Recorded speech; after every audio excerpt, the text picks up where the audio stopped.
बिस्मिल्लाहिर्रहमानिर्रहीम अहमदुहु व नसल्ली अला मुहम्मद रसूलुल्लाहि करीम।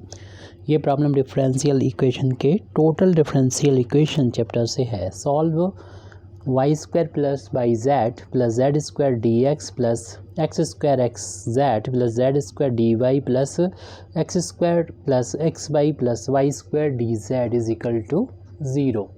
तो इस डिफरेंशियल इक्वेशन को हमें सॉल्व करना है। तो सबसे पहले तो इसके कंपेयर कर देंगे जो स्टैंडर्ड डिफरेंशियल इक्वेशन होती है इससे, यानी यहाँ पर डी वाई का जो कोफिशिएंट होता है वो पी होता है। तो इस तरीके से हम कह सकते हैं इसके सोल्यूशन में कि पी की जो वैल्यू है वो आ गई है हमारी वाई स्क्वायर प्लस का वाई जेड प्लस का जेड स्क्वायर के इक्वल। ऐसे ही जो हमारा जो इक्वेशन होता है, जो स्टैंडर्ड इक्वेशन होता है उसमें डी वाई का कोफिशिएंट क्यू होता है। तो क्यू की वैल्यू यहाँ पर लिख सकते हैं एक्स स्क्वायर प्लस का x z plus z square के इक्वल है, और डी जेड का कोफिशिएंट आर होता है। तो आर की वैल्यू हो गई एक्स स्क्वायर प्लस का एक्स वाई प्लस का वाई स्क्वायर। अब हम यहाँ पर इसमें ये चेक करेंगे कि हमारा ये जो डिफरेंशियल इक्वेशन है वो इंटीग्रेबिलिटी की जो कंडीशन होती है उसे सेटिस्फाई करेगा, यानी ये इंटीग्रेट इसको किया जा सकता है क्या। तो उस कंडीशन को यहाँ पर हमें देखना है। तो उस कंडीशन को देखने के लिए ये फार्मूला होता है, यानी sigma p del q over, वो बाद में लिख देंगे हम, और डेल आर ओवर उसको बाद में लिख दें।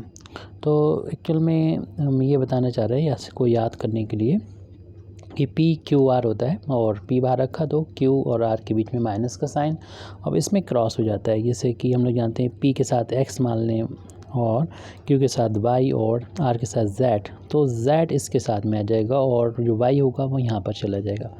अब एक टर्म अगर याद कर लिया तो सिग्मा इस पर लगा है, तो ऐसे फिर इसको एक्सपेंड कर सकते हैं।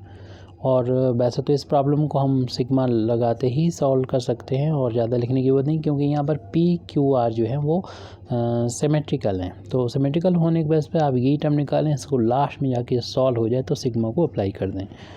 लेकिन यहाँ पर हम क्योंकि देख रहे हैं कि ये सिमेट्रिकल है इस वजह से, और चाहे तो आप इसको इस टर्म को लिखें इस तरीके से p del q over del z minus del r over del y, फिर पी के बाद क्यू लिखें और उसके बाद पी क्यू आर है तो इसके बाद क्यू आर होगा, उसके बाद में पी होगा, और पी के साथ एक्स होता है और आर के साथ जेड होता है।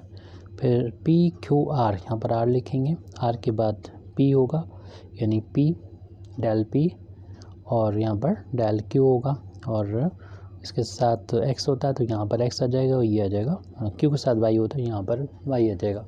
तो जैसे भी इस फार्मूले को आप याद करें या उसको यहाँ पर अप्लाई करना है और इनकी वैल्यू रखना है। तो पी की वैल्यू जो कि हमारे सामने लिखी हुई है y square plus y z plus का जेड स्क्वायर, और यहाँ पर डिफ्रेंसीशन क्यू का करना है जेड के रिस्पेक्ट में। तो क्यू हमारे सामने है, जेड के रिस्पेक्ट में जब डिफ्रेंशिएशन करेंगे तो जेड के लिए एक्स कांस्टेंट होगा तो ये तो 0 हो जाएगा डिफ्रेंशिएशन, और इस क्यू का डिफ्रेंशिएशन हम जेड के रिस्पेक्ट में कर रहे हैं तो एक्स कांस्टेंट है बाहर आ जाएगा, जेड का डिफ्रेंशिएशन जेड की रिस्पेक्ट में 1 हो जाएगा, और जेड स्क्वायर का जेड के रिस्पेक्ट में डिफ्रेंशिएशन 2z हो जाएगा। तो del z over del q over del z की वैल्यू जो हमने लिख दी है, उसके बाद माइनस का साइन है वो लिख देंगे, और फिर हम इस आर का डिफ्रेंशिएशन वाई के रिस्पेक्ट में निकालेंगे। तो वाई के रिस्पेक्ट में जब निकालेंगे तो वाई के लिए एक्स कांस्टेंट होगा, इसका 0 हो जाएगा, और यहाँ पर एक्स कांस्टेंट को बाहर ले लेंगे, वाई के रिस्पेक्ट में वाई का 1 हो जाएगा, और यहाँ पर वाई स्क्वायर का डिफ्रेंशिएशन 2y हो जाएगा।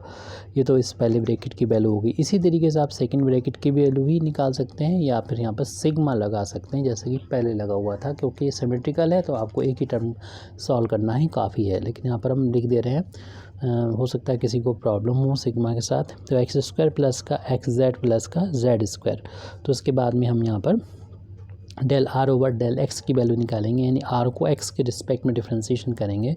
तो पहला टर्म तो डिफ्रेंशिएशन 2x हो गया है यहाँ पर, और दूसरा ये एक्स के लिए वाई कांस्टेंट है और एक्स का एक्स के रिस्पेक्ट में डिफ्रेंशिएशन 1 इन हो जाएगा, 1 इंटू वाई वाई हो जाएगा, वाई स्क्वायर का एक्स के रिस्पेक्ट में पार्शियली डिफ्रेंशिएशन 0 हो जाएगा, माइनस क्योंकि ये पार्शियली डिफ्रेंशिएशन है। अब कि क्यू का करना है हमें एक्स के रिस्पेक्ट में, तो फर्स्ट टर्म में तो ये 2x हो गया, और यहाँ पर जो हम डिफ्रेंशिएशन करने जाएंगे तो फिर ये वैल्यू जो होगी वो हो, सॉरी ये टर्म लिखना था हमको, यानी p का डिफ्रेंशिएशन z के रिस्पेक्ट में करना था, तो p ये है और इसको हमें x के रिस्पेक्ट z के रिस्पेक्ट में डिफ्रेंशिएशन करना है। तो z के लिए जो y होगा वो कांस्टेंट होगा, इसलिए इसका डिफ्रेंशिएशन तो ये 0 हो गया, और यहाँ पर 0 कर सकते हैं। और यहाँ पर देखेंगे कि z के रिस्पेक्ट में जब z स्क्वायर का होगा तो 2z हो जाएगा, इसको हम पहले लिख दे रहे हैं क्योंकि 2 हमारे पास ये लिखा हुआ है गलती से। तो अब इसका भी डिफ्रेंशिएशन रह गया, तो जब इसका करेंगे हम z के रिस्पेक्ट में, y इंटू में है कांस्टेंट है बाहर ले लेंगे, और z का z के रिस्पेक्ट में डिफ्रेंशिएशन 1 हो गया। फिर लास्ट टर्म और बचा हुआ है जिसमें हमें ये कैपिटल R लिखना है, जिसकी वैल्यू तो ये लिखी हुई सामने नोट करना है, सिर्फ एज इट नोट कर देंगे, एक्स स्क्वायर प्लस का एक्स वाई प्लस का वाई स्क्वायर। उसके बाद हमें डिफ्रेंशिएशन p का करना है y के रिस्पेक्ट में, p का जब y के रिस्पेक्ट में डिफ्रेंशिएशन करेंगे भी ये हमारा y के रिस्पेक्ट में डिफ्रेंशिएशन हो जाएगा 2y हो जाएगा और प्लस का z आ जाएगा, क्योंकि आपको मालूम है बाकी। और उसके बाद में हम q का डिफ्रेंशिएशन x के रिस्पेक्ट में करेंगे, तो यहाँ पर ये 2x आ रहा है और इधर z आ जाएगा प्लस का, और ब्रैकेट क्लोज कर दें और हमारा ये ब्रैकेट भी क्लोज हो गया। उसके बाद सारी वैल्यू लिखने के बाद जो है यानी 2x प्लस z, यहाँ पे लास्ट में हमने किया है q का डिफ्रेंशिएशन x के रिस्पेक्ट में, जो कि आया 2x प्लस का z। इसमें कोई प्रॉब्लम तो पूछ सकते हैं। अब देखिए इस ब्रैकेट के अंदर ही, यानी इस वाले ब्रैकेट के अंदर ही, ये छोटे ब्रैकेट ओपन होंगे तब ये इस ब्रैकेट से पहले माइनस का साइन है, तो ये माइनस का x प्लस का x कैंसिल हो जाएगा। ऐसे ही सभी ब्रैकेट में आ रहा है, y से y कैंसिल हो जाएगा, क्योंकि हमने पहले बता दिया था ये सिमेट्रिकल है, z से z कैंसिल हो जाएगा। तो सेम प्रोसीजर यहाँ पर हम लोग यहाँ पर अपनाएंगे और ये वैल्यू बची हुई है वाई स्क्वायर प्लस का वाई जेड प्लस का जेड स्क्वायर। जो हम वैल्यू फाइंड कर रहे हैं वो 0 के बराबर अगर आ जाती है, 2 यहाँ से ये दोनों में से बाहर ले लेंगे यहाँ पर टोटल से, तो हमारे पास z माइनस का y बचेगा। और इसी तरीके से बाकी टर्म भी लिख लेंगे, और आप चाहें तो उसको सिग्मा लगा दें और फिर सिग्मा को ओपन कर देंगे, सेम प्रोसीजर होगा। तो इसलिए हम यहाँ पर सिग्मा का यूज़ कर लेते हैं, सिग्मा यहाँ पर लगा देते हैं शुरू में, इक्वल का साइन यहाँ, और सिग्मा से भी बाहर हम इस 2 जो कि कांस्टेंट है बाहर ले सकते हैं, सिग्मा सिर्फ अप्लाई रहेगा इनके ऊपर और इनका आपस में कर लेंगे हम मल्टीप्लाई। तो वाई स्क्वायर का इंटू इसमें करेंगे तो आ जाएगा वाई स्क्वायर जेड और माइनस का वाई क्यू आ जाएगा। उसके बाद इसका इंटू इसमें करेंगे तो प्लस का हो जाएगा वाई जेड स्क्वायर, और इसका इंटू लास्ट वाले में करेंगे तो माइनस का वाई स्क्वायर जेड हो जाएगा। फिर जेड स्क्वायर का यहाँ पर करेंगे तो प्लस का हो जाएगा जेड क्यू माइनस का वाई जेड स्क्वायर हो जाएगा। देखेंगे इसी में बहुत सारे टर्म कैंसिल हो रहे हैं, यानी वाई स्क्वायर जेड से y square z plus minus cancel हो जाएगा, वाई जेड स्क्वायर से ये कैंसिल हो जाएगा। सिर्फ 2 टर्म यहाँ पर बच रहे हैं, उनको लिख देंगे, यानी 2 टाइम्स सिग्मा z का क्यू हो जाएगा और माइनस y का क्यू। मैंने z वाले को पहले लिख दिया और y वाले को बाद में लिख दिया। इससे ऑर्डर जो है वो थोड़ा सा उल्टा हो जाएगा, हालांकि कोई फ़र्क नहीं पड़ेगा। अब आप क्या करें, सिग्मा को ओपन कर दें, 2 को तो बाहर रखेंगे, पहले तो इसी टर्म को लिख दिया जाता है z क्यू माइनस को y, सिग्मा हटा रहे हैं प्लस। फिर क्या होता है कि z की जगह पर साइक्लिक ऑर्डर में आपको मालूम ही है x के यहाँ पर y रख दिया जाता है, y के यहाँ पर z रख देते हैं और z की जगह पर x रखा जाएगा। z के यहाँ पर x रखेंगे, x रखोगे, फिर माइनस यहाँ पर y का क्यू है तो y की जगह पर अब z रखना है, z का क्यू हो जाएगा प्लस। फिर इस टर्म को देख के नेक्स्ट टर्म लिखना होता है, x के यहाँ पर y रखना होता है, y का क्यू हो जाएगा माइनस, फिर z की जगह पर x रखना होगा तो x का क्यू हो जाएगा। अब देखेंगे ये प्लस माइनस टर्म सारे के सारे कैंसिल हो जाएंगे, कुछ भी नहीं बचेगा, z क्यू से z क्यू, y क्यू से y क्यू, तो यहाँ पर सिर्फ 0 हो जाएगा, यानी 2 इंटू 0 तो 0 आ जाएगा। अगर ये वैल्यू यानी हमने ये फाइंड की है, ये लिखी हुई है यहाँ पर बड़ी सी वैल्यू, यहाँ पे शॉर्ट में ये सिग्मा की फार्म में लिखी हुई है, ये वैल्यू अगर हम 0 के बराबर प्रूव कर देते हैं तो हम कहते हैं कि इंटेग्रेबिलिटी की जो कंडीशन है वो सेटिस्फाई होगी। तो इसी को हम लिख देंगे, देयरफॉर द कंडीशन ऑफ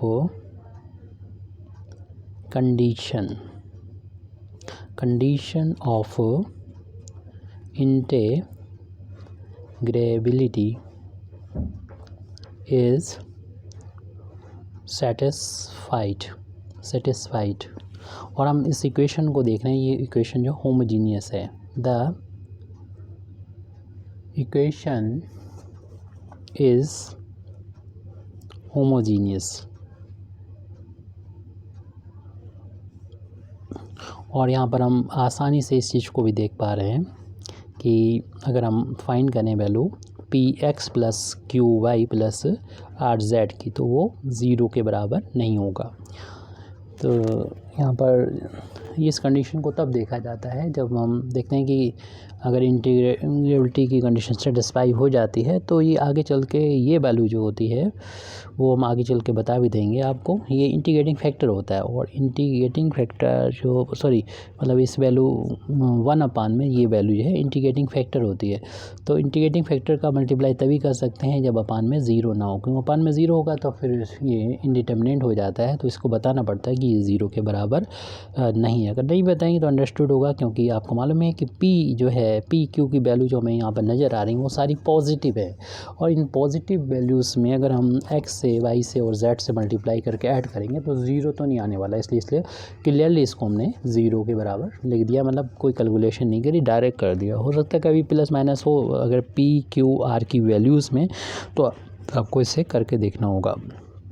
और यहाँ पर जो है वो आराम से ये इंटीग्रेटेबल होगा, और जब मतलब इंटीग्रेट किया जा सकता है तो फिर उसमें इंटीग्रेटिंग फैक्टर क्या होगा वो आगे चल के हम बता देंगे। ये जो क्वेश्चन होते हैं इनके सॉल्व करने का प्रोसीजर एक जैसा होता है, और उसी तरीके से इसको फिर सॉल्व भी करेंगे। और यहाँ पर एक टर्म और लिखा था हमने जो होमोजीनियस है। तो होमोजीनियस इक्वेशन इसलिए क्योंकि आप देख रहे हैं कि dx का जो कोएफिशिएंट यहाँ पर नज़र आ रहा है, जिसमें हर एक इसमें 3 टर्म है, प्लस का निशान लगा तो अलग अलग प्लस या माइनस से अलग हों तो ये टर्म हो जाते हैं, और इसमें सभी की जो डिग्री है 2 है। इसमें 1 है तो इंटू हो रहा है, तो इंटू में ऐड करके जोड़ सकते हैं इसमें डिग्री के लिए।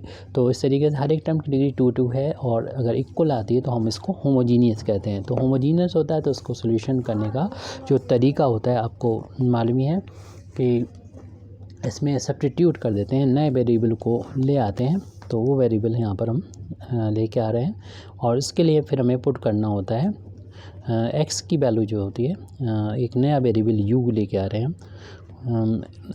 एक्स की वैल्यू यू जेड रख दिया करते हैं, और वाई की वैल्यू वी जेड रख दिया करते हैं यहाँ पर, और फिर सो दैट। तो इसके बाद हम यहाँ पर डिफ्रेंशिएट इसको करेंगे, यानी एक्स का डिफरेंस यहाँ पर डिफ्रेंशिएशन किया तो dx हो गया। यहाँ पर फर्स्ट और सेकंड लगा सकते हैं, दो फंक्शन का मल्टीप्लिकेशन है। z को वैसे ही लिखा और u का डिफ्रेंशिएशन हो जाएगा, और फिर प्लस का निशान u वैसे ही और z का डिफ्रेंशिएशन। ऐसे ही हम इसके साथ भी करेंगे, यानी y का डिफ्रेंशिएशन dy, और यहाँ पर z को वैसे ही v का डिफ्रेंशिएशन प्लस आपकी v वैसे ही z, और z का डिफ्रेंशिएशन dz हो जाएगी। इन वैल्यूज़ को हम आगे चल के इक्वेशन जो हमें गिवन इक्वेशन है यहाँ पर, उस गिवन इक्वेशन को इक्वेशन नंबर 1 डाल दीजिए। इसी इक्वेशन नंबर 1 को यानी सॉल्यूशन में लिखते हुए हम लोग यहाँ पर ये वैल्यू पुट कर देंगे। इक्वेशन नंबर 1 में ये सारी वैल्यू पुट कर देंगे जो भी अभी मानी है। एक्स की वैल्यू को रखना है, और वाई की वैल्यू, और डी एक्स यहाँ पर, और डी वाई की वैल्यू, ये सारी वैल्यू इक्वेशंस में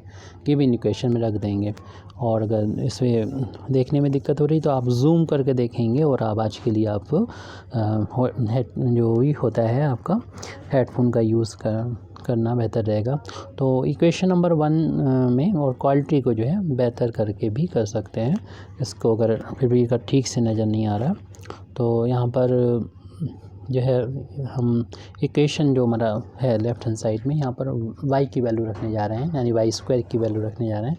तो यहाँ पर जब y² की वैल्यू हमें रखेंगे, vz रखेंगे तो v² हो जाएगा, z² हो जाएगा। ऐसे ही हम फिर अगला टर्म हमें दिख रहा है yz, तो y की वैल्यू तो vz यहाँ पर रखी दी है, v हमारा ये कैपिटल में है, और इनटू में फिर z है, z को ऐसे ही रखेंगे z का, और z को तो ऐसे ही रखा रहने देंगे। फिर ब्रैकेट क्लोज कर देंगे, dx आ रहा है, dx की वैल्यू ये रखेंगे z du, और प्लस का u dz।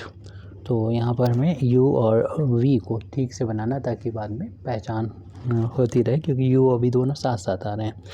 उसके बाद में नेक्स्ट टर्म हमको नज़र आ रहा है वो dy वाला है, उसका कोएफिशिएंट सबसे पहले x² है, तो x की जगह पर हमें u और z रखना है, जिसमें दोनों का स्क्वायर हो जाएगा, प्लस फिर x की वैल्यू uz और z की यहाँ z लिखा रहने देंगे, और फिर z² है तो z को स्क्वायर को ऐसे ही लिखा रहेंगे। dy की वैल्यू ये रख देंगे, मल्टीप्लाई में है z dv और प्लस v इंटू dz, और लास्ट वाले टर्म में कोई भी बदलाव होगा इसलिए क्योंकि वहाँ पर एक्स वाई है, तो x की जगह पर चूँकि हमें रखना है कैपिटल uz और उसका स्क्वायर भी करना है, फिर उसके बाद में x आ रहा है, x यहाँ पर uz रखना है, फिर y आ रहा है, y की जगह पर vz रखना है, और प्लस y² को है तो v² z² हो जाएगा। लास्ट में dz में कोई चेंज नहीं करना है, और राइट हैंड साइड में यहाँ पर 0 है तो उसको 0 को लिखा रहने दें, 0 को यहाँ पर लिख देंगे।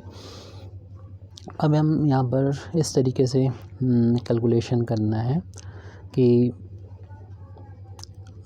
यहाँ पर z की जो मैक्सिमम पावर मिल रही है वो हम कॉमन ले लें, और यहाँ पर फिर जो dz है उसको अलग कर देंगे, यानी dz वाले टर्म को राइट हैंड साइड में लिख लेंगे, और जो du और dv वाले टर्म है उनको लेफ़्ट में लिख देंगे।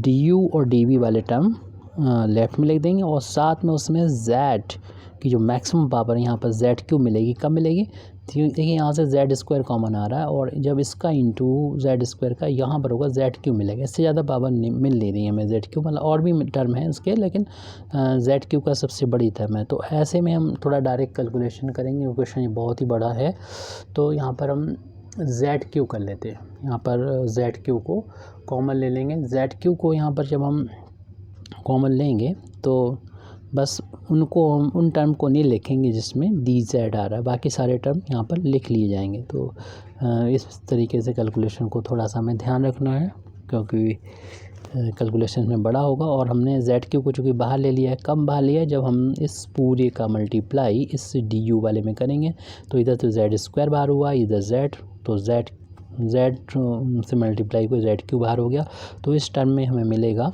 v²। जब हमने यहाँ से z² कॉमन लिया है तो v² मिलेगा, प्लस का v मिलेगा, प्लस का 1 हुआ, और इसका मल्टीप्लाई du के साथ में हो चुका है, ये यहाँ से हमें z क्यू का कोएफिशिएंट मिल चुका है।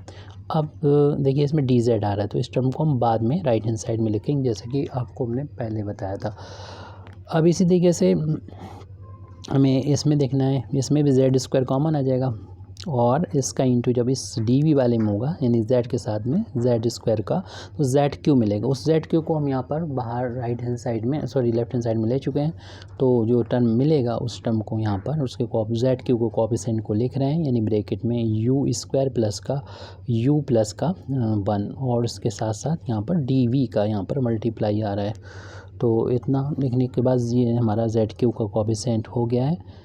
बस इसी तरीके की सारी प्रॉब्लम हम लोग सॉल्व करेंगे। देखिए जितनी पावर यहाँ पर मिलेगी, जब कोई भी पावर हो उससे एक कम जो है वो आपको यहाँ पर कॉमन मिलेगी, यानी z² कॉमन मिलेगा। यही प्रोसीजर होगा इस तरीके की प्रॉब्लम को सॉल्व करने का। और ना सिर्फ हमें z² कॉमन लेना आगे, बल्कि मेन जो हमारा वो है dz कॉमन लेना होता है। तो dz कॉमन, साथ में z² भी कॉमन लेंगे, dz भी, बाकी टर्म जो है वो यहाँ पर लिख दी जाएंगे, dz भी कॉमन होगा, लेकिन इसमें z² तो होगा ही। तो हम इस तरीके से यहाँ पर देख रहे हैं कि z² का जो टर्म है वो लिखना है हमें। ये चूँकि हम टर्म इस पूरे ब्रैकेट का हम यहाँ पर इंटू करके ये चीज़ें लिख चुके हैं, इसका इंटू यहाँ पर करके ये लिख चुके हैं। अब हमें जो करना है वो इनको करना है, और इस पूरे का इस वाले में इंटू करना है तब लिखना है, यानी इस पूरे का इस वाले टर्म में इंटू करना है तब लिखना है, और ये तो पूरा रह ही गया, इसको लिखना है। तो इन्हीं टर्म्स को हमें लिखना है। तो सबसे पहले तो इसका जब हम z² कॉमन ले चुके हैं यहाँ पर, तो हमारे में जो नज़र आ रहा है वो है ब्रैकेट में v² प्लस का v और प्लस का 1 है, और साथ में जब इसका मल्टीप्लाई इस dz में हो रहा है तो u मिल रहा है। dz को हम राइट हैंड साइड में लिख देंगे बाद में। तो इस तरीके से dz का जो कोएफिशिएंट है वो मिला है। इस वाले टर्म टर्म्स है वो यहाँ लिखा हुआ है, और अब प्लस के बाद ये दूसरा जो टर्म है यहाँ से मिलेगा इस पूरे ब्रैकेट का इंटू जब इसमें करेंगे। आपको ध्यान होना चाहिए जेड स्क्वायर को हम कॉमन ले चुके हैं, तो इसके बाद यहाँ पर जो बचा हुआ है वो है यू स्क्वायर, ये प्लस का है यू, ये बचा हुआ प्लस का 1 बचा हुआ है, और इसका इंटू हम इस सेकंड वाले टर्म में जो कर रहे हैं उसमें डी जेड मिलेगा, उसे राइट हैंड साइड में लिखेंगे। जो वी अभी है उसको अभी यहाँ पर लिख लेते हैं यहाँ पर हम लोग। अब इनके बाद हमें कुछ टर्म और बचे हुए हैं उनको और लिखना है, यानी यहाँ से जेड स्क्वायर कॉमन हो चुका है इधर, और D Z right hand side में भी लिखेंगे, तो हमारे पास जो बचा है वो लिख लेते हैं। ये यू स्क्वायर बचा हुआ है यहाँ पर, और प्लस का ये हमारा यू है, यू स्क्वायर है, और ये यू इंटू वी है, यू इंटू वी, तो यहाँ पर यू वी का डिफरेंस भी पता चल जाएगा हमारे, और ये बी स्क्वायर है, इन्हें लिख लिया है। और जैसे कि इन तीनों ही टर्म में हमारा डी जेड जो था वो कॉमन था, उससे हमने बाहर ले लिया, और साथ में जेड स्क्वायर कॉमन था उसको हमने इस तरह बाहर ले लिया था। और ये टर्म जो था शायद अभी नज़र ना आ रहा हो, तो इसको हमने डी जेड को कॉमन ले लिया, जेड स्क्वायर को यहाँ बाहर लिया, तो ये वाला टर्म यहाँ से हमें ये मिला है। और आपको इस पूरे का इंटू जब सेकंड वाले में किया तो ये वाला मिला है, और इसका इंटू जब इस सेकंड वाले में किया है तो ये वाला टर्म मिला है। और राइट हैंड साइड में जो ज़ीरो हमारा चल रहा था तो इक्वल टू ज़ीरो यहाँ पर अभी लिख दिया है। तो इस ये वैल्यू अभी आई है, इस वैल्यू में अगर हम कैलकुलेशन करेंगे यानी इस सवाल को पूरा ले जाएंगे तो काफ़ी लंबा हमको लिखना पड़ेगा। आप इसको इक्वेशन नंबर 1 चूँकि डाल चुके 2 डाल दें।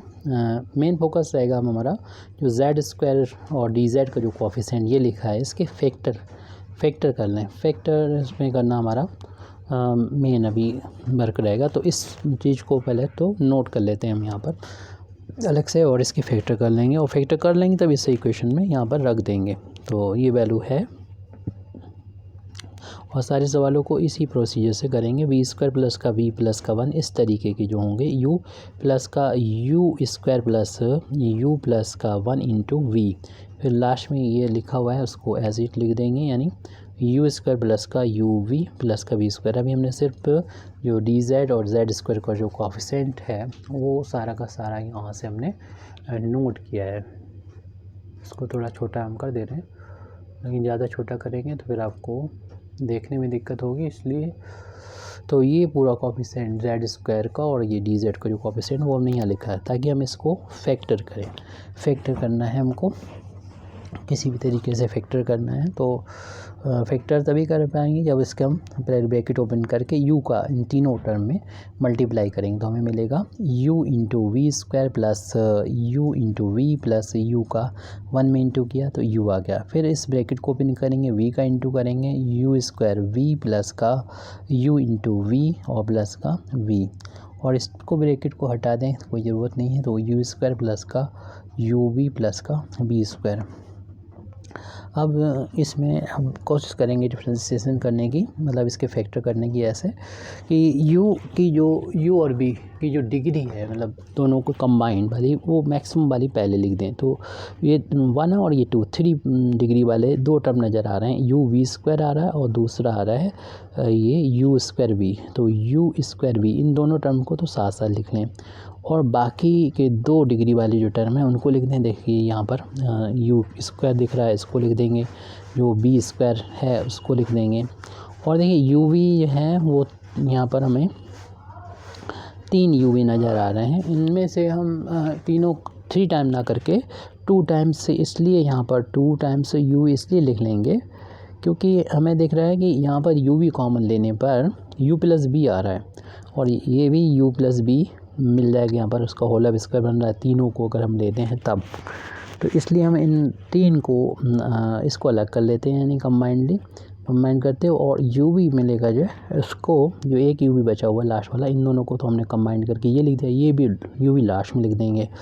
अब हम जो एक पावर बची हुई उनको लिख देते हैं, यानी u को लिख देते हैं और ये v को लिख देते हैं, और जो बचा हुआ u v एक है यहाँ पर ना, वो भी इसी के साथ में लिख देते हैं u v। हमें फैक्टर करना है, किसी भी तरीके से आप फैक्टर करें फैक्टर हमको मिल जाए। तो इसमें u v कॉमन मिल रहा दोनों टर्म में से, तो हमें इस पहले वाले में b और दूसरे वाले टर्म में u बच रहा है, इसको भी नोट कर दिया हमने। और यहाँ पर हमें u प्लस बी का होल ऑफ स्क्वायर मिलता हुआ नज़र आ रहा है। और फिलहाल अभी इसमें कुछ भी नहीं समझ में आ रहा है हमें, तो इसको ऐसे ही रखा रहने दे सकते हैं। तो यहाँ पर हम इसको ऐसे लिख दें, u प्लस का v, ये u है हमारा, u plus b plus u v। अभी देखते हैं क्या होता है आगे। इन दोनों टर्म्स में से हमें कुछ कॉमन मिल रहा है, और वो चीज़ जो है हमें रास्ता दिखा रही है कि हमें किस तरफ जाना चाहिए, क्या कर सकते हैं हम आगे। तो इन दोनों में से अगर हम ये u प्लस बी कॉमन ले लेंगे, किसी को भी हम पहले या बाद में लिख सकते हैं। यहाँ पर u प्लस बी को हमने जब यहाँ से बाहर निकाल लिया, तो इसमें हमारा u इंटू वी बचा हुआ है, और प्लस के बाद में एक पावर बाहर निकल चुकी है, तो एक पावर ये u प्लस बी की बची हुई है, वो हमने यहाँ पर लिख लिए। लेकिन अब हम देख रहे हैं कि ये टर्म ये ब्रैकेट में लिखा हुआ और ये वाले इस ब्रैकेट में जो हमने लिख लिया है u plus B plus you v, कोई अलग नहीं है, ये दोनों जो हैं वो सेम वैल्यू हैं। लेकिन हम अगले स्टेप में इसको ब्रैकेट हटा के आपको दिखा देंगे, और इसको u और b को पहले लिख देंगे, इसको बाद में लिख देंगे, जैसा कि ये है, तो बिल्कुल ठीक ठीक नज़र आने लगे। तो इस तरीके से हम कह सकते हैं कि हमको जो भी फैक्टर कर रहे थे हम, जिसके यानी वो वैल्यू ये है जिसके फैक्टर कर रहे थे, B square plus B plus 1 into U, और plus you square plus you plus 1 into we plus, और ये था यू स्क्वायर प्लस का यू इंटू वी प्लस का वी स्क्वायर, इसके फैक्टर कर रहे थे। उसमें हमें पहले मिल गया है u प्लस बी मिला। जैसे कि अभी हमने बोला, इसको हम इस तरीके से लिख देंगे, पहले u लिखेंगे, फिर हम इसको v लिखेंगे, फिर uv लिखेंगे, और यही चीज़ हमें प्लस में मौजूद है दूसरे ब्रैकेट में, u plus B plus u into v. तो ये हमें पूरा कॉमन नज़र आ रहा है। तो इसको हम u plus v plus p लिख दिया हमने, ये b होगा। तो u इन दोनों को कॉमन है तो बाहर ले लिया, तो ये यहाँ पर बचेगा u प्लस बी बचेगा, और यहाँ पर देख रहे हैं कुछ कॉमन नहीं था तो हम 1 मान सकते हैं, तो यानी हमारा 1 बचेगा। यानी पूरा जब बाहर ले लेंगे तो इसमें यानी इसी में इसका डिवाइड करेंगे, इसे a में a का डिवाइड करते तो 1 आ जाता, वो 1 यहाँ पर आ गया, यानी फैक्टर आ गए इस चीज़ के। तो इसको हम इक्वेशन नंबर 2 हमने माना था, तो इक्वेशन नंबर 2 में इस वैल्यू को रख देंगे, तो हमारा जो डिफरेंशियल इक्वेशन है वो इस तरीके से आ जाएगा। इक्वेशन नंबर 2 देखिए, इसको मान रखा है हमने, ZQ यहाँ पर लिखा हुआ है, और ये इस तरीके से लिखे हुए हैं। तो इसको पूरे इक्वेशन को हम लिख रहे हैं ZQ, इक्वेशन नंबर 2 हो जाएगा इस तरीके से। ZQ तो बिल्कुल बाहर है, और उसके बाद में ये हमारा है बी स्क्वायर प्लस बी, ये b है, प्लस का 1 इंटू DU है, और प्लस का है इसी तरीके से सिमेट्रिकल है, u square plus u plus का 1 इंटू डी, आपकी d जो होगा dv होगा, ये होगा du था, और ये है dv। उसके बाद हमारा ये ब्रैकेट क्लोज़ हो जाएगा, और फिर है z स्क्वायर है, और ये वैल्यू जो है यहाँ पर इक्वेशन नंबर 2 में है, ये वैल्यू, ये भी हमने इसके फैक्टर किए हैं, उस वैल्यू को हम एज इट लिख देंगे, लास्ट में dz, और फिर इक्वल साइन के बाद 0। तो ये वैल्यू हमारे सामने ही लिखी हुई है, तो इनको लिख देंगे, फैक्टर करके लिखी है u plus B plus u into v, और u plus v plus 1 into dz, और इक्वल टू 0। ये वैल्यू हमें दे रखी थी, मतलब ये वैल्यू हमने सॉल्व करके यहाँ तक फाइंड कर ली है। यानी इक्वेशन जो है जो 2 था उसमें हमने इस वैल्यू को रख दिया है। थोड़ा सा हमने इसको स्क्रीन को बड़ा कर लिया, में कम लिखना होगा, कैलकुलेशन काफ़ी हद तक यहाँ पर हम लोगों का हो चुका है। इक्वेशन 2 को सॉल्व करने के बाद हम देख रहे हैं कि हर एक इस तरीके की प्रॉब्लम आप जब सॉल्व करेंगे, ये की प्रोसीजर रहेगा। इसके बाद हमने देखिए, शुरुआत में हमने बोला था कि हम बता देंगे आपको, ये वैल्यू निकाली थी, यानी px plus qy plus rz। Actual में ये वैल्यू जो होती है वो कोई और वैल्यू नहीं बल्कि जो हम लोग अभी जिस चीज़ से डिवाइड करने वाले हैं वही वैल्यू आ जाती है, उसी के बराबर होती है। हालांकि ये प्रूव करने का टाइम नहीं है, हम आपको बता रहे हैं किससे डिवाइड करना होगा।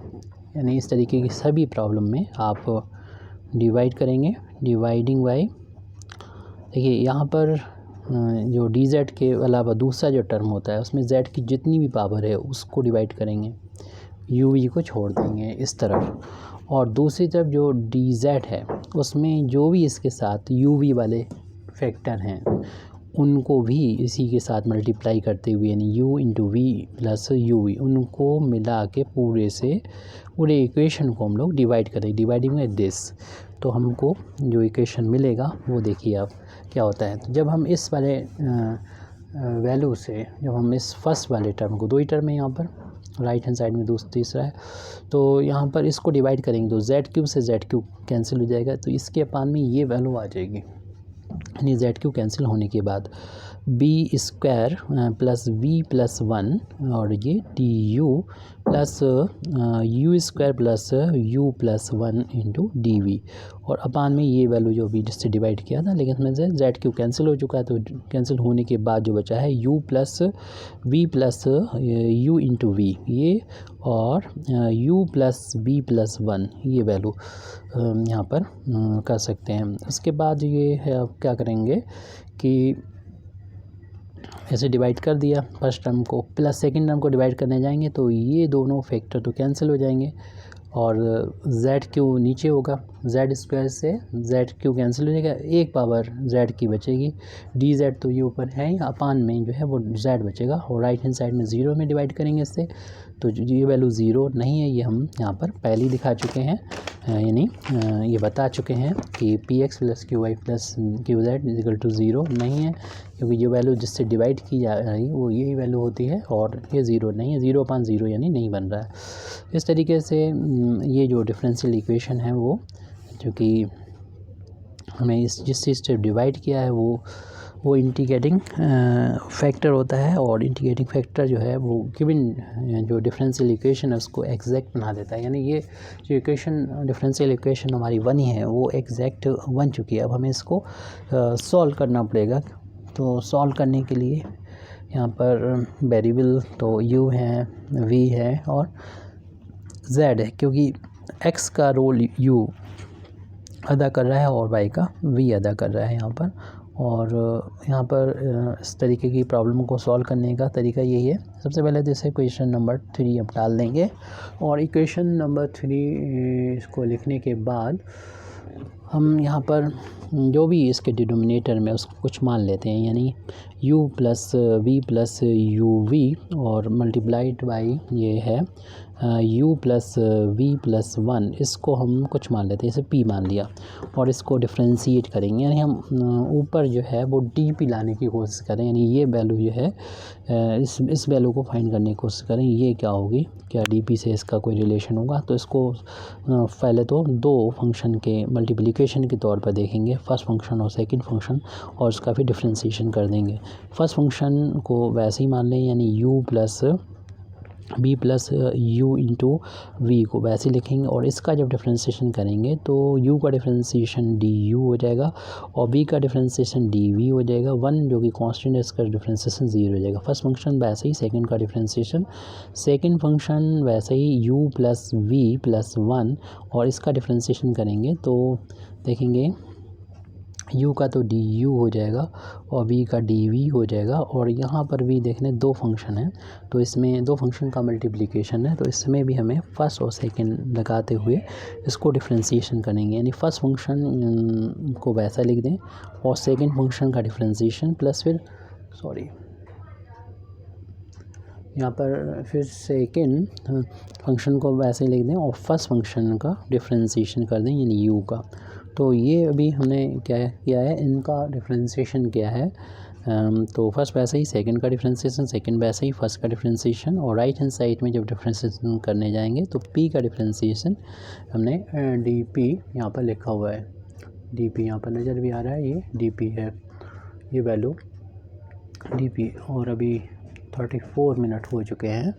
अभी हमारे थोड़ा सा कैलकुलेशन और बाकी है, तो हम यहाँ पर dp की जो वैल्यू है अब इस तरीके से इसे सॉल्व करेंगे। देखिए जो ये वैल्यू आ जाती है इससे तो अभी आप टच ना करें, फिर अपना कैलकुलेशन है जिस तरीके से भी करना है इसको, क्योंकि हम बता दें आपको करना क्या है। आपको ये इक्वेशन नंबर 3 का जो न्यूमरेटर है इसका कनेक्शन dp से करना है। dp की जो वैल्यू, हालांकि ये जस्ट dp नहीं आएगा, मतलब ये वैल्यू जो है वो dp के बराबर नहीं होगी, लेकिन हाँ इसमें ये वैल्यू जो नज़र आ रही है वो इसके अंदर होगी। इसमें से कुछ dp में प्लस माइनस करना होगा, तो इस वैल्यू को हमें इसमें ढूंढना है। तो आप किसी भी तरीके से कैलकुलेशन करें, हम अपना जो कर रहे हैं वो ये है कि हम इसको टच नहीं करेंगे, du dv वाला, इसको ऐसे रखे रहने देंगे, यानी u plus B plus u into b, du और प्लस का dv, इसको यहाँ पर लिख दिया। उसके बाद हम इसको इस तरीके से करेंगे। जो भी कैलकुलेशन आप जैसा भी करना चाहें वो कर सकते हैं। फिलहाल हम ये कैलकुलेशन इस तरीके से करेंगे कि वो इसके अंदर जो नज़र आ रहे हैं इस ब्रैकेट के अंदर, वो u भी हमें 2 बार नज़र आ रहा है और v भी 2 बार नज़र आ रहे हैं। इनमें पहले हम कॉमन ले लेते हैं, तो इसको इस फैक्टर को ऐसे लिख देंगे u प्लस बी प्लस का 1, और यहाँ पर हम जब जैसे कि कॉमन ले रहे हैं du को या du को कॉमन लेंगे तो हमें इधर b मिलेगा और इधर 1 मिलेगा अगर हमने du को कॉमन लिया। ऐसे dv को कॉमन लेंगे, ये du है हमारा, और इन दोनों टर्म में dv कॉमन लेंगे तो इसमें u मिल रहा है, देख रहे हैं, और इसमें 1 मिलेगा, u प्लस 1, और ये dv कॉमन ले लिया, और ये राइट हैंड साइड में dp के इक्वल चल रहा है। आप अपनी तरफ से कैसी भी कैलकुलेशन यहाँ पर कर सकते हैं। मेन हमने आपको बता दिया इक्वेशन नंबर 3 का जो न्यूमरेटर है उसका हमें dp से रिलेशन चाहिए, और ये वैल्यू जो है इसके अंदर हमें मिलेगी। उसके लिए हमें प्लस माइनस जो भी करना पड़े वो करेंगे, यानी इस वैल्यू को तो हम फाइंड करेंगे, बाकी हम राइट हैंड साइड में ले जाके उसको प्लस या माइनस जो भी करना है वो करेंगे। ये वैल्यू मिल जाती है यहाँ पर जो न्यूमरेटर इक्वेशन नंबर 3 का है। अब अगली स्टेप में क्योंकि हमें देखिए du ऐसा हम क्यों कर रहे हैं, इससे क्यों छोड़ा है उसको, क्योंकि हम देख रहे हैं कि du का जो कोफिशिएंट है वो v² भी है यहाँ पर। v ये मिलेगा कब, ये तो तभी मिलेगा जब हमारा जो du का कोफिशिएंट है जब v का v में इंटू होगा, इसलिए अब इस वाले टर्म को चुना है। तो आप अपने हिसाब से कैसे भी कर सकते हैं। इस वाले टर्म को हम ऐसे लिखेंगे u प्लस v प्लस का u इंटू वी, और इस टर्म को कोई भी चेंज नहीं करें, du प्लस का dv है प्लस। अब यहाँ पर हमें जो है du का जो कोफिशिएंट है उसको लिखना है, क्योंकि इसमें सिर्फ कोफिशिएंट हमें du का यहाँ पर अभी तलाश नहीं करना है, मतलब तलाश तो करना है लेकिन हमें उतना ही लिखना है जितनी हमें ज़रूरत है। या फिर आप पहले du का कोफिशिएंट लिख लें, बाद में जितनी ज़रूरत है उसे रखें। जितनी ज़रूरत है मतलब ये ज़रूरत है हमारी जो इसका इक्वेशन नंबर 3 का न्यूमरेटर, बाकी इसको हटा के अलग कर दें। तो चलिए हम ऐसे ही कर देते हैं।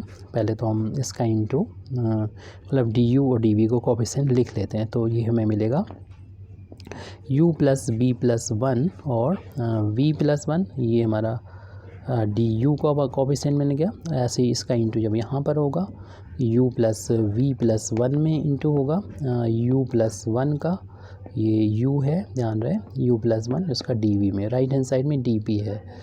तो अब हम यहाँ पर मल्टीप्लिकेशन करके देखते हैं। पहले तो इस टर्म को जैसा लिखा है इसको हम वैसे ही लिख देते हैं, यहाँ पर कोई भी बदलाव हम नहीं कर रहे हैं। तो u plus v plus u into v du plus dv और प्लस इनका पहले इन दोनों ब्रैकेट्स का आपस में इंटू कर दें। u का इसमें इंटू होगा तो u इंटू वी मिलेगा, प्लस का u का 1 में इंटू होगा u आ जाएगा, b का इनमें इंटू करेंगे तो b² आ जाएगा, प्लस का v आ जाएगा, इस 1 का दोनों में करेंगे इंटू तो v प्लस का 1 में करेंगे 1 आ जाएगा। ये du को कोफिशिएंट है प्लस का। ऐसे इन दोनों का भी हम आपस में मल्टीप्लाई करेंगे, तो मल्टीप्लाई करने पर u का u में करेंगे तो u² मिलेगा, प्लस u का 1 में करेंगे u आ जाएगा, v का इन दोनों में करेंगे प्लस का u इंटू वी हो जाएगा, और v का 1 में करेंगे तो v आ जाएगा, और 1 का दोनों में करेंगे तो u प्लस का 1 आ जाएगा dv, और राइट हैंड साइड में जो है वो डी पी लिखा हुआ है। आपकी मर्ज़ी है जिस तरीके से कैलकुलेशन करें, बस हमारा जो मकसद है वो पूरा करें। यानी क्वेश्चन नंबर 2 का जो फर्स्ट टर्म है उसका न्यूमरेटर के बराबर हम बनाने की कोशिश करेंगे इस पूरे में से। तो जो भी फिर हमें मिलेगा उसको लिखेंगे। तो देखिए यहाँ पर डी यू में डी यू यही मिलना है, और डी यू में इक्वेशन नंबर आप देखिए 3 का न्यूमरेटर देखें तो उसमें डी यू कोएफिशिएंट क्या है, b square plus B plus 1 है। तो बी स्क्वायर प्लस बी और प्लस 1 हमें यहाँ से मिल रहा है, बाकी चीज़ को हम यहाँ से अलग कर देंगे और इस टर्म को हम टच नहीं कर रहे हम, क्योंकि हमें इसी में सब कुछ मिल जा रहा है। यू प्लस बी प्लस का यू वी एक साथ रखें, और ये डी यू प्लस का डी वी प्लस, तो इन टर्म को हम अलग इस ब्रैकेट में लिख देते हैं और पहले लिख देंगे जो हमारा इक्वेशन नंबर 3 का न्यूमरेटर है। तो हमने कहा था इन 2 टर्म को और यहाँ तीसरे टर्म को b square plus B plus 1 को चाहे तो आप इसमें ब्रैकेट में रख दें, और बाकी के इसके जो टर्म बचे हैं उसको अलग ब्रैकेट में रख दें। यानी ये है हमारा यू भी इसमें है, और ये यू के साथ साथ इसमें वी भी है, उसको भी रखेंगे प्लस का वी को भी, और हम वी को रखा, और यहाँ पर यू भी और है, यू इंटू वी हो रहा है। देखिए ये मैच कर रहा है इस वाली चीज़ से, और कुछ इसके साथ में रिलेशन हो जाएगा इसका भी, और डी यू लास्ट में लिखा हुआ है। इसी तरीके से हम यहाँ पर भी करने वाले हैं। आप देखिए इक्वेशन नंबर 3 का न्यूमरेटर देखेंगे फर्स्ट टर्म का, तो उसमें डी वी का जो कोफिशिएंट, डी वी हमारा यहाँ लिखा है, उसका कोफिशिएंट की जो ज़रूरत है हमारा यू स्क्वायर है, यू है और 1 है, 1 हमें लास्ट में मिला है। तो इन तीनों टर्म को तो एक ब्रैकेट में कर दीजिए, यू स्क्वायर को, यू को और 1 को, और बाकी के जो बचे हुए तीनों, यानी इसको ऑर्डर से लिख दे रहे हैं। यानी पहले यू लिख देते हैं, फिर वी लिख देते हैं, फिर इन दोनों का मल्टीप्लिकेशन यू इंटू वी लिख देते हैं। ये डी वी का कोफिशिएंट है, राइट हैंड साइड में डी पी के इक्वल चल रहा है ये। अब इस वाले टर्म को जैसे हमने शुरुआत से कर रखा कि हम टच नहीं कर रहे हैं, u प्लस का v प्लस का u v, उसका रीज़न भी हमने शुरू में बता दिया है, और डी यू प्लस का डी वी। और आप कैलकुलेशन करें तो कैसे भी कर सकते हैं, बस हमारा मकसद जो है वो पूरा होना चाहिए जो हमने बोला था। हाँ, तो जिसकी ज़रूरत है उसको हम इस ब्रैकेट में कर लें। पिछली बार तो हमने छोड़ दिया था क्योंकि हमने कहा कि इसे एक साथ नहीं करेंगे, हमें इसका इसमें डी वी का इंटू होगा तब मिल जाएगा, उसको लिख दे रहे हैं बी स्क्वायर प्लस का वी प्लस 1, सॉरी डी ये यू है डी यू, तो इसका में यानी वी वाले में डी यू का इंटू हो जाएगा तब मिल जाएगा, यानी इसका इंटू और इसमें इंटू हो जाएगा डी वी से। जब डी वी से इंटू का उसको यहाँ पर साथ में लिख दे रहे हैं, यानी यू स्क्वायर प्लस का यू, ये यू है हमारा, यू प्लस 1, इसमें मल्टीप्लाई हो रहा है डी वी से। ये हमारा इक्वेशन नंबर 3 का जो न्यूमरेटर है वो हमने बना लिया है। बाकी जो बचे हुए हैं यहाँ पर उनको भी लिखना है, प्लस उनको लिख देते हैं। इसका इंटू जब यहाँ मिलेगा हमको u प्लस बी प्लस का u into v d you, और इस ब्रैकेट को ओपन करेंगे प्लस के बाद इस डी वी का इसमें इंटू होगा तो मिलेगा u प्लस बी प्लस का यू वी और डी वी, और राइट हैंड साइड में ये डी पी है, इसको एज इट नोट करना है डी पी।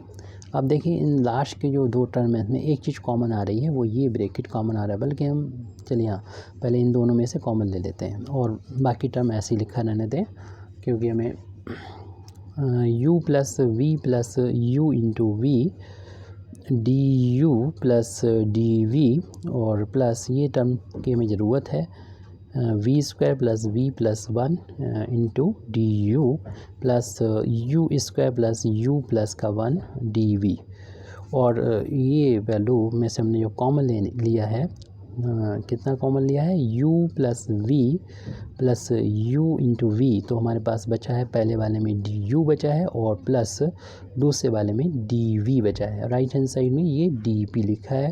अब देखिए इस फर्स्ट एंड लास्ट टर्म को देखें, ये फर्स्ट टर्म है और लास्ट टर्म ये, इसमें कोई भी डिफरेंस नहीं है, तो ये 2 टाइम्स हो जाएंगे, और इसकी वैल्यू की ज़रूरत थी वो हमारी फाइंड भी हो गई है, तो इसी वैल्यू को पहले लिख देते हैं, बाकी 2 टाइम्स हो जाएंगे ये दोनों, वो उनको बाद में लिख देंगे। तो B square plus B plus का 1 डी यू और plus you square plus you plus 1 into D V, bracket close, और ये जो 2 टाइम्स वैल्यू हो गई है you plus B plus you we और D you plus D V की, और राइट हैंड साइड में डी पी है। अब इस 2 टाइम्स को राइट में पहुंचा देंगे, राइट साइड पर जाएंगे, माइनस का हो जाएगा क्योंकि हमें इक्वेशन नंबर 3 के न्यूमरेटर के जो फर्स्ट टर्म का न्यूमरेटर है उसकी वैल्यू निकालना थी, वो आ चुकी v² प्लस का v, क्योंकि सभी सवालों में इस तरीके के सवालों में इसी टाइप की कैलकुलेशन रहती है। u है यहाँ पर ये u² प्लस u प्लस 1 और इधर है dv, यानी v वालों के साथ du है और u वालों की टर्म के साथ dv है। इसको उधर पहुँचाएंगे, माइनस का हो जाएगा dp, माइनस का हो जाएगा 2 times u plus b plus uv और ये du प्लस का dv। तो इस वैल्यू को हम रख देंगे इक्वेशन नंबर 3 के जो फर्स्ट टर्म के न्यूमरेटर वहाँ पर। तो हम कह सकते हैं कि इक्वेशन नंबर 3 इस तरीके से बदल जाएगा। तो इसकी जो वैल्यू हम रखेंगे यानी dp अपान माइनस का 2 times u plus b plus uv और du प्लस का dv, और वहाँ पर जो हमने डिनोमिनेटर था ये इसको देखिए मान रखा है स्मॉल p के बराबर, इसको हम स्मॉल p के बराबर फिलहाल अभी रख देते हैं, बाद में से हमें ये जब सेपरेट करेंगे तो चेंज भी करना। उसके बाद प्लस का साइन है और dz अपान z है वो लिख देंगे, राइट हैंड साइड में 0 है तो dz अपान z किया और राइट हैंड साइड में 0। अब तो जहाँ से dp के बाद से टर्म है वो अलग अलग कर लेंगे, यानी dp अपान p कर लेंगे और ये टर्म अपान ये कर लेंगे। अगले पेज पे करते हैं, जगह हमारे पास फ़िलहाल भी कम है तो इसको अगले पेज पर हम कर लेते हैं। तो dp अपान में हो जाएगा p, तो dp अपान में p लिखेंगे। नेक्स्ट पेज पे देख रहे हैं dp अपान में p है, उसके बाद माइनस का साइन है, 2 टाइम्स है और यहाँ पर ये u plus b plus u into v है, अपान में p तो आएगा ही, यहाँ पर एक फैक्टर और रह गया है वो है du प्लस dv, तो ये है du प्लस का dv है और यहाँ पर जो फैक्टर है उसे p है। p की वैल्यू हम वापस कर देंगे जैसे कि अभी हमने पहले बोला था, और इधर dz अपान z है, राइट हैंड साइड में 0 है। p की वैल्यू वापस क्यों करेंगे, क्योंकि p में एक ऐसा फैक्टर है जो इस वाले फैक्टर से कैंसिल हो जाएगा और ये डिफरेंशियल इक्वेशन आपको बिल्कुल एग्जैक्ट डिफरेंशियल इक्वेशन दिखने लगेगा। अभी तो इसे इंटीग्रेट करने में थोड़ी सी दिक्कत इसी टर्म की बची हुई है बीच वाले की, फर्स्ट एंड लास्ट तो आपको समझ में आ रहा होगा। अब p जैसे अभी बोला था हमने इसकी वैल्यू पुट कर देंगे, तो इसके p की वैल्यू को रख दें। p की वैल्यू में 2 फैक्टर हैं, तो p की वैल्यू हमारी यहाँ पर लिखी हुई है, ये फैक्टर हैं यहाँ पर। तो p की वैल्यू थी u plus v plus uv, एक तो ये वाला फैक्टर है, दूसरा है u प्लस b प्लस 1। तो ये दोनों फैक्टर हमने इक्वेशन नंबर 3 के बाद जो है लिखी हुई p की वैल्यू, उस p की वैल्यू को यहाँ पर नोट कर दिया और ये भी लिख चुके हैं पहले न्यूमरेटर, तो p की वैल्यू लिखी हुई है प्लस का dz अपान z, यानी बीच वाले टर्म को दोबारा देखें तो ये वाला फैक्टर कॉमन है, हटा दीजिए, काट दीजिए और जो वैल्यू बची है उसको लिखना है, यानी dp अपान p minus 2 times du plus का dv और अपान में ये वैल्यू है u प्लस b प्लस 1 और plus dz upon z is equal to 0। और फिर हम इंटीग्रेट कर देंगे इसको, तो ऑन इंटीग्रेशन जब इंटीग्रेट करेंगे तो यहाँ पर 1 का इंटू मार सकते हैं, 1 अपान p का, p के रिस्पेक्ट में इंटीग्रेशन 2 बाहर ले लीजिए, कांस्टेंट है और इसको इस तरीके से लिखा जा सकता है, यानी d को शुरू में लिख दें, यानी u प्लस v ऐसा करके लिख सकते हैं क्योंकि u का डिफरेंस du और v का dv हो जाएगा। अपान में u प्लस v प्लस का 1 है और इसमें 1 अपान z कर सकते हैं, z के रिस्पेक्ट में इंटीग्रेशन करना होगा और 0 का इंटीग्रेशन फिर कांस्टेंट हो जाएगा। तो p का इंटीग्रेशन तो ये log को p हो जाएगा माइनस का 2 इंटू इस पूरे को अगर हम कुछ कंसीडर करें जैसे t माने, तो यानी जैसे कि हम u प्लस v प्लस 1 को अगर t माना इसको डिफ्रेंसिएशन हो जाएगा, तो u का du और v का dv और 1 का तो 0 हो जाएगा और t का dt हो जाएगा, यानी इसकी जगह पर हम dt रख सकते हैं। तो dt अपान इस पूरे को हमने t माना प्लस 1 अपान z का इंटीग्रेशन log z हो जाएगा इज इक्वल टू c, और c को भी यहाँ पर हम सब log में आ रहे हैं तो log c की फार्म में माने log c कर लें, log c कांस्टेंट को किसी बार में लिख सकते हैं हम। अगर c भी लिखा रह जाएगा तो हो सकता है मैच ना करें आंसर आपका, लेकिन ठीक होगा। 1/t का इंटीग्रेशन यहाँ पर log t हो जाएगा प्लस का log z is equal to log c। तो इसमें इसको पावर में ले जाएं। अगर ये दोनों लॉग प्लस में हैं तो आप एक बार लॉग लिखें और इनके बीच में मल्टीप्लिकेशन आ जाएगा, यानी p और z के बीच में। ये तो आपका इस वाला टर्म के बारे में बात हो गई। फर्स्ट एंड लास्ट के बारे में p इंटू जेड हो जाएगा क्योंकि प्लस में है दोनों। और इसमें हम क्या कर रहे हैं कि इसमें पावर को ले जा रहे हैं फार्मूले का यूज़ करते हुए। t² हो जाएगा और ये log c है। और यहाँ पर चूँकि माइनस का साइन है तो आप एक बार लॉग लिखें। तो जो प्लस वाले हैं उससे तो न्यूमरेटर में, और जो माइनस वाले हैं उनको डिनोमिनेटर में लिख दें। और ये log c है, log से log हट जाएगा तो pz/t² की वैल्यू जो है c के इक्वल आ गई और उसमें मल्टीप्लाई कर दें। इस तरीके से pz की जो वैल्यू है वो c इंटू t² आएगी। t की जो वैल्यू अपनी तरफ से हमने मान रखी उसे वैल्यू पुट कर दें। t की जो वैल्यू है वो भी मानी थी हमने, उसको लिख भी दी थी, वो है u प्लस v प्लस 1 उसका स्क्वायर।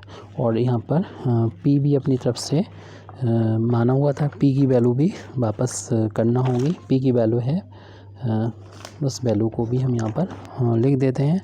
इसमें दो फैक्टर थे, इसमें u plus v plus u into v और u प्लस v प्लस 1 ये थी वैल्यू इंटू z है।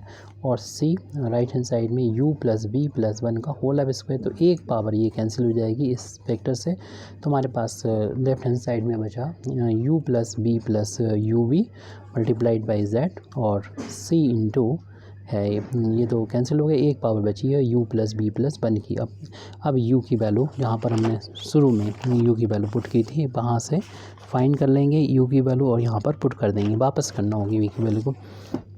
तो u की वैल्यू यहाँ से हो जाएगी x/z और v की वैल्यू हो जाएगी y/z। तो u और v की वैल्यू को हम अपने सॉल्यूशन में रख देंगे, पुट कर देंगे।